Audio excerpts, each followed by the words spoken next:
조선의 시작을 이야기할 때 우리는 흔히 한 사람의 결단을 떠올립니다.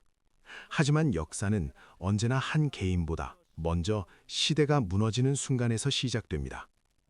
14세기 후반의 고려는 이미 오래된 나라였습니다. 400년 넘게 이어진 왕조였고, 겉으로 보면 여전히 왕이 있었고, 관청도 작동하고 있었습니다. 그러나 실제로는 국가의 기본 기능이 하나씩 멈추고 있던 시기였습니다. 가장 큰 문제는 토지였습니다.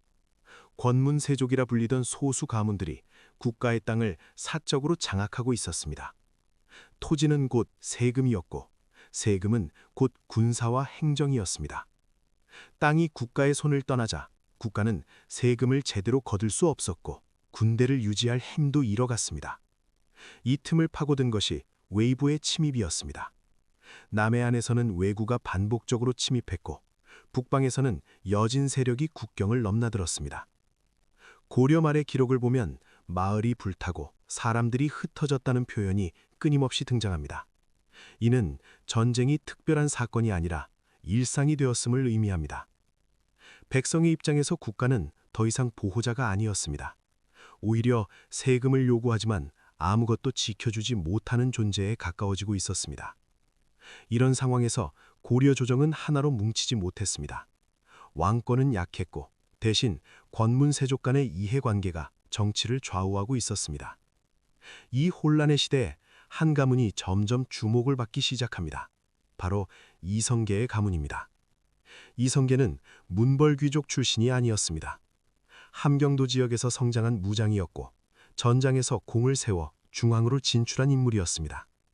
그의 삶은 궁궐보다 전장에 가까웠고 이론보다 현실에 가까웠습니다. 이성계의 집안 분위기는 자연스럽게 무중심이었습니다. 그러나 동시에 그는 자식들에게 문과 무를 함께 익히게 했습니다. 이 가문에서 태어난 다섯째 아들이 이방원입니다. 이방원이 성장하던 시기에 고려는 늘 불안정했습니다. 전쟁, 반란, 기근이 끊임없이 이어졌습니다. 그는 안정된 왕조의 왕자로 자란 것이 아니라 늘 흔들리는 국가를 보며 자랐습니다. 이방원은 유교 경전을 배우며 정치의 언어를 익혔고 과거 시험을 통해 관료 사회의 구조도 이해했습니다. 이 점이 중요합니다. 이방원은 칼만 하는 무장이 아니라 글과 제도를 이해하는 정치적 인간으로 성장했습니다. 1380년대로 접어들며 고려는 또 하나의 변화를 맞습니다. 명나라가 중원을 장악하며 동아시아의 국제 질서가 완전히 재편되기 시작합니다. 고려는 오랫동안 원나라와의 관계 속에서 외교 질서를 유지해왔지만 이제 그 기준이 무너지고 있었습니다. 그러나 고려 조정은 이 변화를 정확히 읽지 못했습니다. 결정은 늦었고 대응은 엇갈렸습니다. 그리고 1388년 결정적인 선택이 내려집니다. 고려는 명나라의 요동 지역을 공격하라는 요동정벌명령을 내립니다.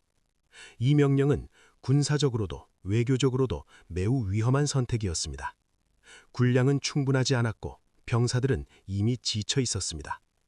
이성계는 출병을 명받고 군을 이끌고 북쪽으로 향합니다.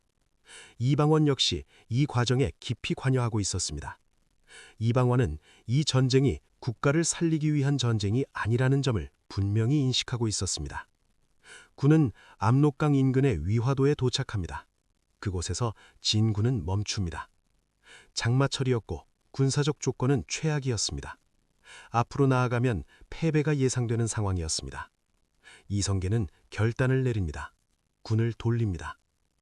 1388년 위화도 회군입니다. 이 사건은 단순한 반란이 아니었습니다. 국가가 감당할 수 없는 선택을 거부한 결정이었습니다. 이방원은 회군 이후 본격적으로 정치 전면에 등장합니다. 그는 명나라와의 외교 문제에서 중요한 역할을 맡게 됩니다. 이는 이방원이 단순한 장군의 아들이 아니라 새로운 질서를 설명할 수 있는 정치적 인간으로 인식되기 시작했음을 의미합니다. 위화도 회군 이후 고려는 급속히 힘을 잃어갑니다. 왕은 여전히 존재했지만 국가를 움직이는 중심은 이미 다른 곳으로 이동하고 있었습니다. 이 시점에서 조선은 아직 이름조차 없었습니다. 하지만 고려 이후의 나라를 준비하는 흐름은 이미 시작되고 있었습니다. 그리고 그 중심에 이방원이 있었습니다. 그는 아직 왕이 아니었고 후계자도 아니었으며 심지어 조선이라는 나라가 정식으로 존재하지도 않았습니다. 하지만 이방원은 이 나라가 왜 무너지고 있는지 그리고 무엇이 바뀌어야 하는지를 현실적으로 이해하고 있던 인물이었습니다. 조선의 시작은 왕이 즉위한 날이 아니라 이처럼 무너진 국가를 직시한 순간에서 출발하고 있었습니다. 위화도에서 군이 돌아섰을 때 고려는 하루아침에 무너지지 않았습니다. 왕은 여전히 왕좌에 있었고 관청도 그대로 운영되고 있었습니다. 겉으로 보면 아무 일도 일어나지 않은 것처럼 보였을지도 모릅니다. 그러나 실질적인 권력은 이미 이동하고 있었습니다. 위화도 회곤 이후 군을 실제로 통제하고 있는 사람은 더 이상 고려 왕이 아니었습니다. 군의 충성은 이성계를 향하고 있었습니다. 이 시점에서 중요한 변화 하나가 나타납니다. 권력의 중심이 왕의 명령에서 현실을 움직이는 힘으로 옮겨가기 시작한 것입니다. 그리고 이 변화의 한가운데에 이방원이 있었습니다. 이방원은 이 시기부터 본격적으로 정치의 전면에 등장합니다. 단순히 장군의 아들이 아니라 권력을 설계하고 설명하는 인물로 움직이기 시작합니다. 위화도 회군 직후 고려 조정은 극심한 혼란에 빠집니다. 누가 옳았는지보다 누가 살아남을 것인가가 더 중요한 문제가 됩니다. 이성계 세력은 군을 쥐고 있었지만 정치적 명분은 아직 부족했습니다. 이 문제를 해결하는 데 이방원의 역할이 중요해집니다. 이방원은 무력보다 먼저 외교와 설득의 필요성을 인식합니다. 특히 명나라와의 관계가 가장 중요한 변수였습니다. 당시 명나라는 동아시아의 새로운 질서를 만들어가고 있었고 고려와의 관계 역시 정리 대상이었습니다. 만약 명나라가 이성계 세력을 반역 집단으로 규정한다면 조선이라는 새로운 질서는 시작도 하기 전에 무너질 수 있었습니다. 이방원은 이 점을 정확히 알고 있었습니다. 그래서 그는 직접 명나라로 향합니다. 사행, 즉 외교 사절로 나선 것입니다. 이방원의 명나라 방문은 단순한 외교 의례가 아니었습니다. 그는 왜 군이 돌아섰는지를 설명해야 했습니다. 요동정벌이 무모한 선택이었고 그 선택이 고려를 파괴할 수밖에 없었다는 점을 논리적으로 전달해야 했습니다. 실록 기록을 보면 이방원은 무력 충돌이 아니라 질서 회복이라는 언어를 사용합니다. 이는 매우 정치적인 선택이었습니다. 이방원은 칼을 들고 있었지만 명나라 앞에서는 말을 들고 섰습니다. 이 외교 과정은 중요한 결과를 낳습니다. 명나라는 즉각적인 군사 개입을 하지 않았고 이성계 세력을 완전히 적으로 규정하지도 않았습니다. 이것은 조선 건국의 가능성이 외교적으로 열렸다는 의미였습니다. 이 시기 이방원은 자신이 어떤 역할을 해야 하는지 점점 더 분명히 인식합니다. 군을 움직이는 힘으로는 국가를 만들 수 없다는 사실, 그리고 새로운 나라에는 무력과 함께 정치 언어가 필요하다는 사실 말입니다. 그러나 이방원의 활약이 모두에게 환영받은 것은 아니었습니다. 조정 안에서는 또 다른 흐름이 강해지고 있었습니다. 바로 신진 사대부 세력입니다. 이들은 고려 말 개혁을 주장하던 관료 집단이었고 대표적인 인물이 정도전이었습니다. 정도전은 이성계 세력의 핵심 브레인이었지만 이방원과는 지향점이 달랐습니다. 정도전이 꿈꾼 나라는 강한 개인이 아니라 강한 제도가 중심이 되는 국가였습니다. 그에게 이방원은 너무 강한 왕자의 모습으로 보였을 가능성이 큽니다. 이방원은 이 흐름을 감지합니다. 그는 조선 건국 과정에서 분명히 중요한 역할을 하고 있었지만 점점 권력의 중심에서 한 발씩 밀려나가고 있었습니다. 공신 책공, 정치 구상, 후계 논의에서 이방원의 이름은 조금씩 뒤로 물러나기 시작합니다. 이 시점에서 이방원은 중요한 현실을 마주합니다. 나라를 세우는 일과 그 나라를 다스리는 일은 전혀 다르다는 사실입니다. 조선을 만드는 과정에서 그는 필요했지만 조선이 안정된 이후에도 그가 필요할지는 아직 결정되지 않은 상태였습니다. 이방원은 이 배제의 조짐을 매우 예민하게 받아들였습니다. 그는 자신이 왜 이 자리에 서 있는지, 그리고 왜 점점 밀려나가고 있는지를 정확히 이해하고 있었습니다. 이 시기부터 이방원의 선택은 점점 더 좁아지기 시작합니다. 그는 정치의 중심으로 다시 들어갈 것인가, 아니면 역사에서 조용히 사라질 것인가라는 갈림길에 서게 됩니다. 위화도 회군 이후의 시간은 겉으로 보면 조선 건국을 향한 순조로운 과정처럼 보입니다. 그러나 그 이면에서는 이미 다음 갈등의 씨앗이 자라고 있었습니다. 그리고 그 씨앗의 중심에는 이방원이 있었습니다. 1392년 마침내 새로운 나라가 공식적으로 세워집니다. 국호는 조선, 고려는 막을 내리고 이성계는 새 왕조의 첫 왕, 태조가 됩니다. 겉으로 보면 조선의 건국은 비교적 조용해 보입니다.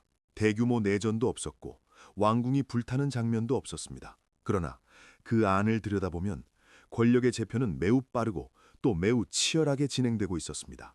조선 건국 직후 가장 먼저 이루어진 작업은 공신책봉이었습니다.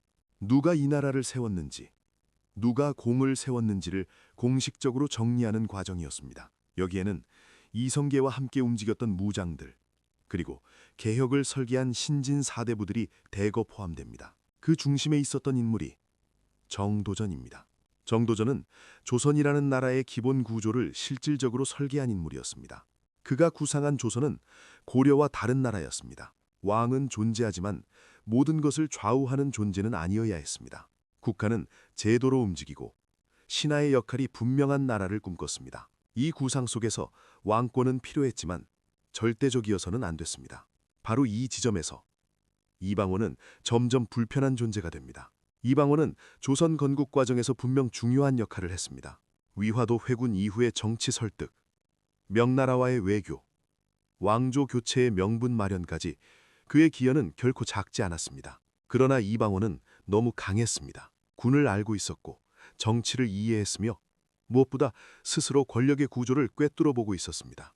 정도전의 입장에서 이방원은 언젠가는 왕이 되려 할 인물로 보였을 가능성이 큽니다. 그래서 정도전은 후계 구도를 다르게 설계합니다.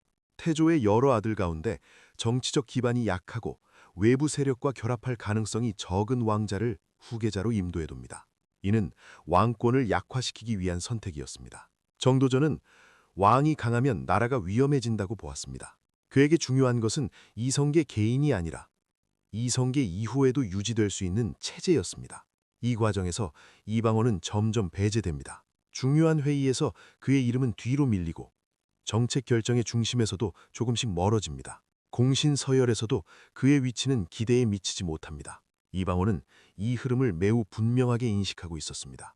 그는 조선이 세워진 뒤에도 자신의 자리가 점점 사라지고 있다는 사실을 정확히 보고 있었습니다. 이 시기의 기록을 보면 이방원은 노골적으로 움직이지 않습니다. 겉으로는 조용했고 공개적인 반발도 하지 않았습니다. 그러나 침묵은 포기가 아니었습니다.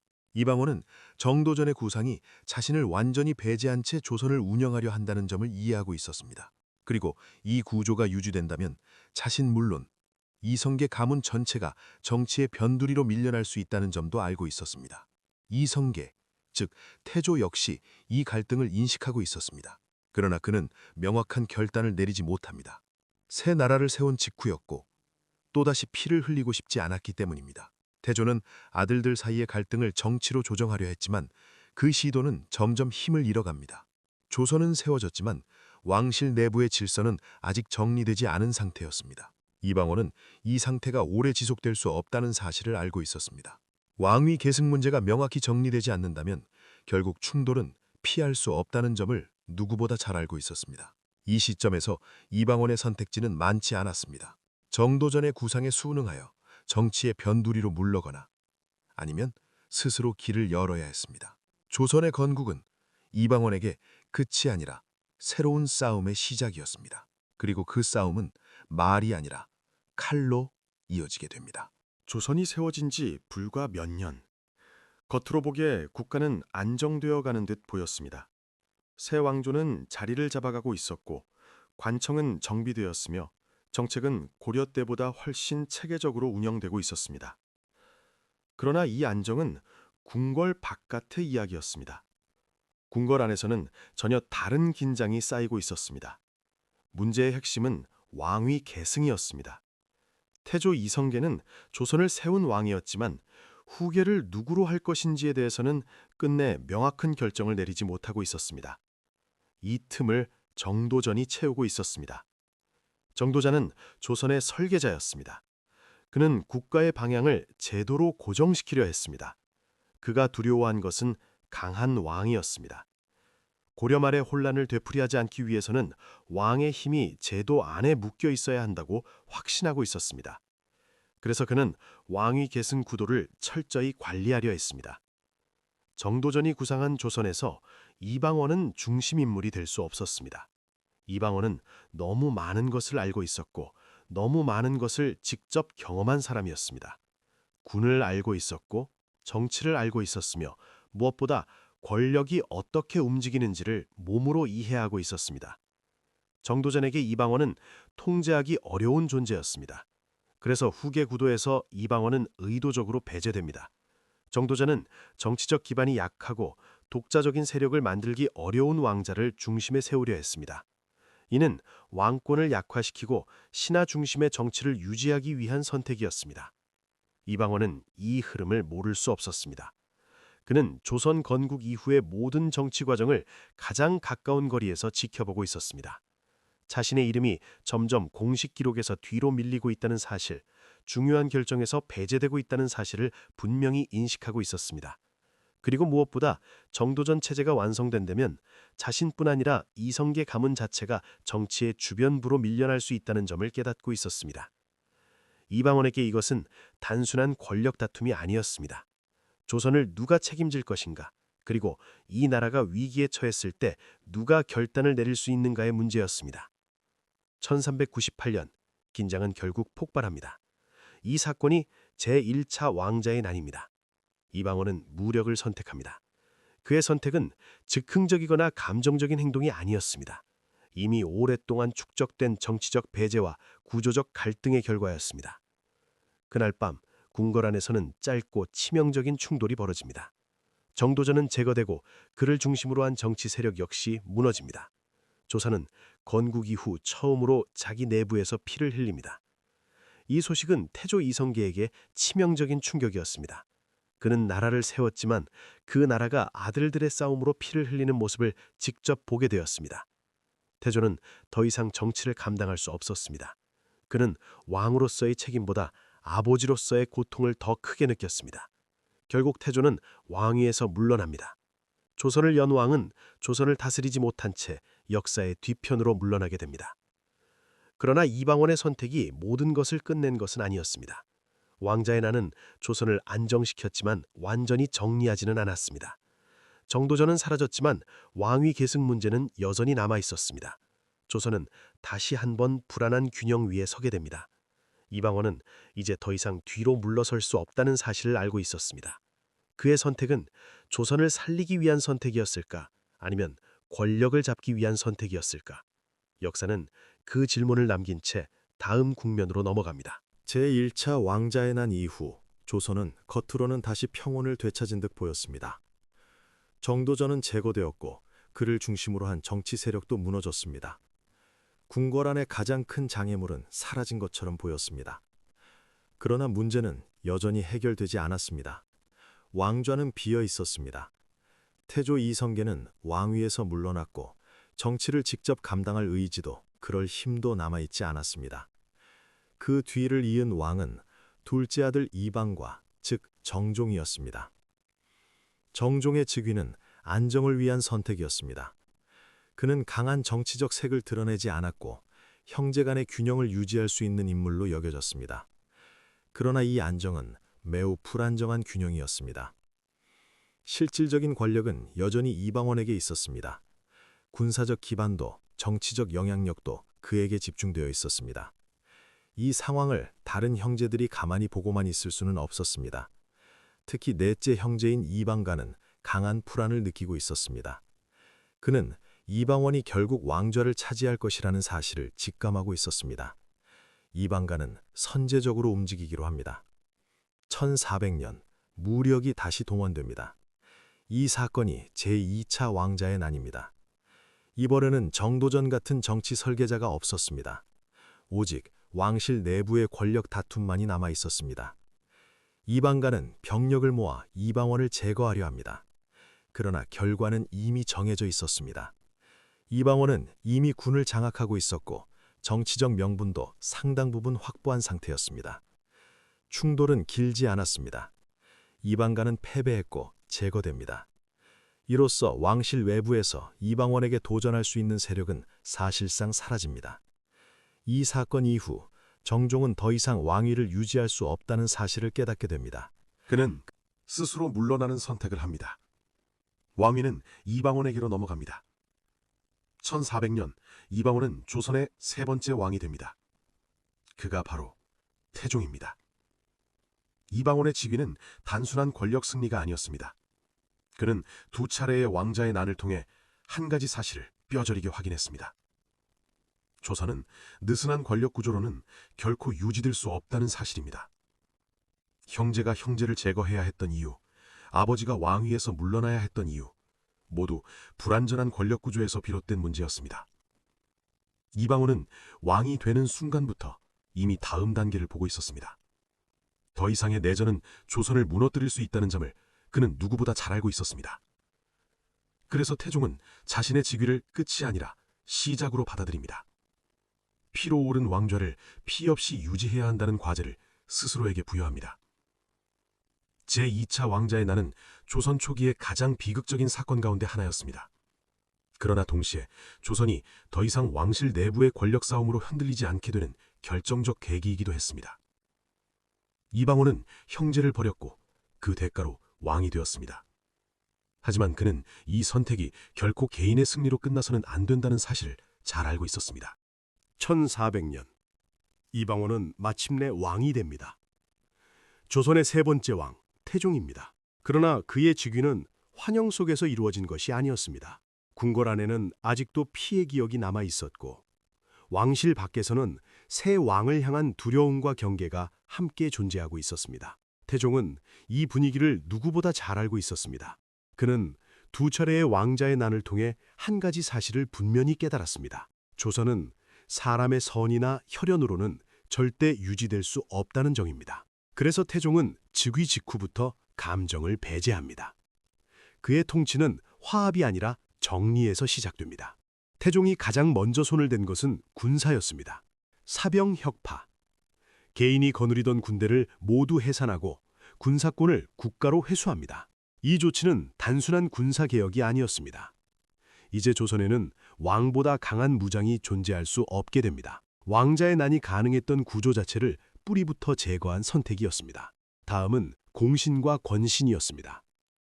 태종은 조선을 세운 공신이라 해도 예외를 두지 않았습니다. 정치적 영향력이 지나치다고 판단되면 유배를 보내거나 직접 권한을 축소했습니다. 실록에는 물러났다, 병을 이유로 사임했다는 표현으로 남아있지만 그 의미는 분명합니다. 정치의 중심에서 제거되었다는 뜻입니다. 태종의 정치는 차갑고 계산적이었습니다. 그러나 그 기준은 일관되어 있었습니다. 그는 사람을 믿지 않았고 제도를 믿었습니다. 그래서 국가의 기본 구조를 다시 정비합니다. 호적을 정리해 백성이 어디에 사는지, 얼마의 세금을 낼 수 있는지를 다시 파악합니다. 세금과 군역은 이제 개인의 재량이 아니라 국가의 기준에 따라 결정됩니다. 법 역시 정비됩니다. 왕의 말이 아니라 규정이 작동하는 체계를 만들어가려 했습니다. 태종은 자신이 오래 왕위에 머물면 또 다른 갈등이 생길 수 있다는 점도 잘 알고 있었습니다. 그래서 그는 후계 문제를 일찍 그리고 분명히 정리합니다. 왕권이 가장 강할 때 그 권력을 다음 세대로 넘길 준비를 합니다. 이는 자신과 같은 비극을 반복하지 않기 위한 선택이었습니다. 태종은 피로 왕이 되었지만 피로 왕권을 유지하려 하지 않았습니다. 그의 통치는 사랑받는 통치는 아니었습니다. 그러나 조선을 국가로 만드는 데에는 결정적인 역할을 했습니다.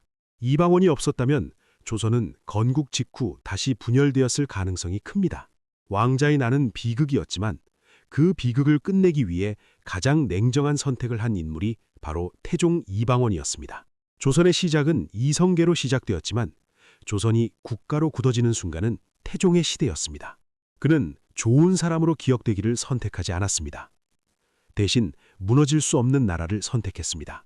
이방원의 이야기는 여기서 끝납니다. 조선은 이제 더 이상 개인의 결단에만 의존하지 않는 나라가 됩니다. 이것이 조선이 500년을 버틸 수 있었던 가장 현실적인 이유였습니다.